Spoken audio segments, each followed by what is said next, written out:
गरुड़ पुराण के अनुसार क्या होता है मौत के बाद। मृत्यु को लेकर हर किसी के मन में सवाल होते हैं और सदियों से इंसानों ने इनके जवाब ढूंढने की कोशिश की। कई धर्म और विश्वास बने और लोग सब में कहीं ना कहीं मृत्यु के बाद आत्मा के होने का जिक्र करते हैं और स्वर्ग नर्क की बातें होती है। जब भी हमारा कोई दोस्त या घर का कोई सदस्य मरता है तो हम अक्सर ये सोचते हैं कि अभी वो कहाँ गए होंगे, या ऐसे ही बैठे बैठे कभी याद आती है तो हम सोचते हैं क्या वो अभी भी हमारे आसपास हैं, हमें सुन रहे हैं, या फिर दूर आसमान में तारा बन चुके हैं, या कहीं है ही नहीं और मृत्यु के बाद सब खत्म हो जाता है। इन सभी सवालों के जवाब विस्तार से लिखे हुए हैं गरुड़ पुराण में। गरुड़ पुराण हिंदू धर्म के 18 प्राचीन महाकाव्यों में से एक है। ये वैष्णवी साहित्य का एक भाग है और भगवान विष्णु और गरुड़ के बीच मनुष्य जीवन के अर्थ को लेकर वार्तालाप के रूप में लिखा हुआ है।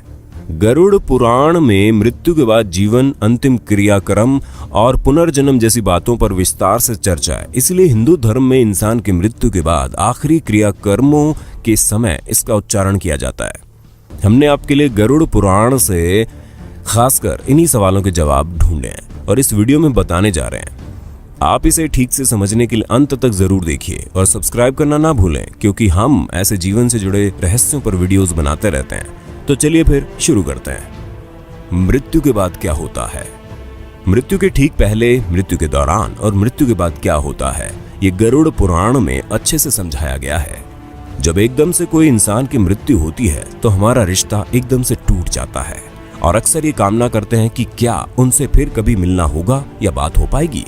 असल में मृत्यु एक बहुत ही इंटरेस्टिंग प्रक्रिया है और कुछ भागों में ये पूरी होती है, जो कि इस प्रकार है। नंबर 1, अर्थ सोल चक्रों से डिस्कनेक्शन। मौत से लगभग 4-5 घंटे पहले इंसान के पैरों के नीचे स्थित अर्थ सोल चक्र अलग हो जाते हैं, जिसका मतलब है धरती की सतह से संबंध टूट जाता है। इंसान की मृत्यु से कुछ घंटे पहले उसके पैर ठंडे पड़ जाते हैं। जब मृत्यु का सही समय आता है तो कहा जाता है कि मृत्यु देवता यम आते हैं और आपकी आत्मा को लेकर चले जाते हैं। नंबर 2, एस्ट्रल कोड टूट जाता है। जब मृत्यु होती है तो एस्ट्रल कोड टूट जाता है, जो कि एक तरह से शरीर और आत्मा के बीच का कनेक्शन है। इस कोड के कटने से आत्मा शरीर से मुक्त हो जाती है और शरीर से बाहर और ऊपर निकल जाती है। अगर इतने लंबे समय तक शरीर में बने रहने की वजह से आत्मा को उसे छोड़ने में मुश्किल आती है तो वो छोड़ने से मना करती है। वो शरीर से निकलकर वापस घुस जाती है और इधर उधर गति करती है। हमें ये मरने के बाद चेहरे, हाथ या पैरों के मामूली हिलने से पता चलता है। जैसे हमारे लिए किसी की मृत्यु को स्वीकार करना मुश्किल होता है, वैसे ही आत्मा भी शरीर की मृत्यु को मानने से इनकार कर देती है और तब भी जिंदा रहने का एहसास रहता है। लेकिन एस्ट्रल कोड टूटने से ये शरीर से अलग हो चुकी होती है और वो वहां नहीं रह सकती। उसे शरीर से निकलकर ऊपर की तरफ जाना ही होता है, क्योंकि कोई चुंबकीय बल होता है जो उसे ऊपर की तरफ खींचता है। नंबर 3, भौतिक शरीर का अंत। इस चरण में आत्मा को उस कमरे में मौजूद लोगों के विचार एक शोर की तरह सुनाई देते हैं, वो चाहे उसके घर वाले हों या कोई भी। आत्मा उन सब से बात करने की कोशिश करती है और चिल्ला चिल्ला कर कहती है कि मैं अभी मरा नहीं हूं, लेकिन उसे कोई नहीं सुन सकता। धीरे धीरे आत्मा को एहसास होता है कि वो शरीर मर चुका है और वापसी का कोई तरीका नहीं है। इस चरण में आत्मा लगभग 12 फीट या कहो कि छत की ऊंचाई पर तैर रही होती है और आसपास हो रहा सब कुछ सुनती और देखती है। नंबर 4, शरीर से छुटकारा। जब अंतिम क्रियाक्रम हो जाता है तो आत्मा मान लेती है कि उसका इस धरती पर रहने का माध्यम खत्म हो चुका है और वह शरीर जो उसने इतने सालों तक अपना रखा था अब पंच तत्वों में लीन हो चुका है। आत्मा तब एकदम आजादी महसूस करती है और शरीर में रहते समय जो भी सीमाएं और रुकावटें थी वो अब खत्म हो चुकी हैं और आत्मा बस सोचने से ही कहीं भी आ जा सकती है। 7 दिन तक आत्मा अपने शरीर के साथ रहते समय की पसंद की जगहों पर घूमती रहती है, जैसे कि उसका सबसे पसंदीदा कैफे, बगीचे में सुबह की सैर, ऑफिस वगैरह। अगर आत्मा धन दौलत से बहुत लगाव महसूस करती है तो वो तिजोरी के पास भी रहेगी। अगर बच्चों से बहुत लगाव हो तो बच्चों के पास रहेगी और उन्हें प्यार करेगी। 7 दिन बाद आत्मा अपने परिवार और धरती को अलविदा कहती है, इस धरती से दूर होने लगती है और दूसरी दुनिया में प्रवेश करती है। नंबर 5, सुरंग। कहते हैं कि एक बड़ी सी सुरंग होती है जो आत्मा को एस्ट्रल प्लेन तक पहुंचने से पहले पार करनी होती है और इसलिए कहा जाता है कि मृत्यु के बाद के 12 दिन बहुत महत्वपूर्ण होते हैं।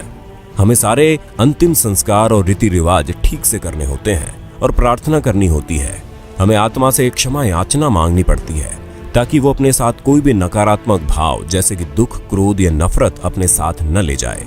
कम से कम उसके परिवार और नजदीकी रिश्तेदारों को यही करना चाहिए। ये सारे रीति रिवाज, प्रार्थनाएं, सकारात्मक ऊर्जा आत्मा के लिए भोजन का काम करती है और उसे आगे की यात्रा में मदद करती है।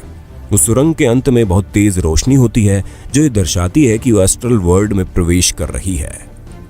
लेकिन अगर उसके घर वाले रीति रिवाज और प्रार्थना नहीं करते तो आत्मा सुरंग को पार नहीं कर पाती और फिर यही धरती पर फंस जाती है। वो ना तो एस्ट्रल प्लेन तक पहुंच पाती है और ना ही धरती पर कोई शरीर में होती है, इसलिए धरती पर ही भटकती रहती है। इसलिए किसी की मृत्यु के बाद भी उसके परिवार को अपनी जिम्मेदारी अच्छे से निभानी चाहिए और उसकी आत्मा को अंतिम यात्रा में मदद करनी चाहिए।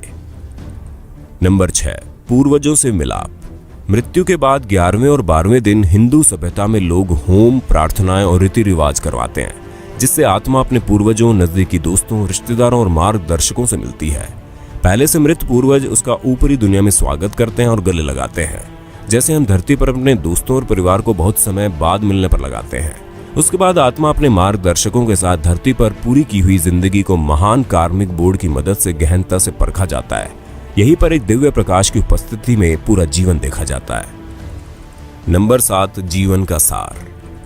यहाँ पर कोई जज नहीं होता और ना ही कोई भगवान। आत्मा खुद ही अपनी जिंदगी की समीक्षा करती है, जैसे पूरी जिंदगी वो दूसरों को जज करती थी। आत्मा अपने साथ हुए बुरे के लिए क्रोधित होती है और बदला लेने की इच्छा रखती है। किसी का जो बुरा किया है उसके लिए पछताती है और उसके लिए खुद ही सजा मांगती है।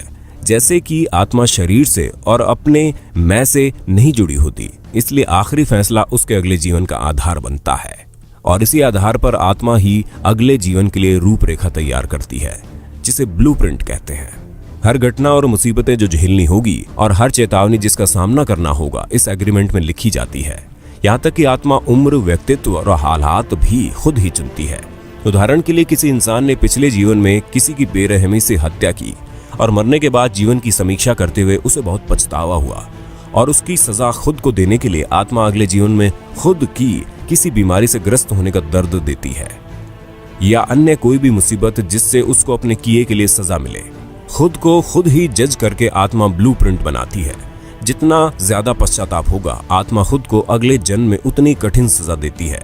इसलिए कुछ गलत करने पर किसी को माफ करना और किसी से माफी मांगना बहुत जरूरी है और हमें अपने जीवन में इसे अपनाना चाहिए। अपने विचारों और भावों को शुद्ध रखना चाहिए क्योंकि हम उनको मृत्यु के बाद भी लेकर जाते हैं, क्योंकि वो हमारे कार्मिक बोर्ड पर छप जाते हैं। जब अगले जन्म का ब्लूप्रिंट तैयार हो जाता है तो कुछ समय खाली होता है, जिसे कूलिंग पीरियड कहते हैं। नंबर 8, पुनर्जन्म।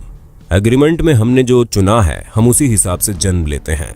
हम खुद ही अपने माता पिता चुनते हैं और माँ के गर्भ में या तो एग फॉर्मेशन के समय या चौथे 5वें महीने में प्रवेश कर जाते हैं, कभी कभी तो जन्म से एकदम पहले भी। ये ब्रह्मांड इसी तरह से डिजाइन किया गया है और हमारे जन्म के स्थान और समय से हमारी कुंडली बनती है, जो कि जिंदगी का ब्लूप्रिंट होती है। कभी कभी हमें लगता है कि हमारी किस्मत खराब है और हमारे ग्रहों में दोष है, लेकिन असल में वो बस आपके ही एग्रीमेंट का हिस्सा है। दोबारा जन्म के बाद अगर 40 दिन तक बच्चे को अपना पिछला जन्म याद रहता है और वो उसे याद करके अकेला होते हुए भी रोता है और हंसता है, उसके बाद पिछले जन्म की सारी याददाश्त चली जाती है और हम जिंदगी ऐसे जीते हैं जैसे हम पहले कभी थे ही नहीं। तो ये है जीवन और मृत्यु का सार, जैसे कि गरुड़ पुराण में लिखा है।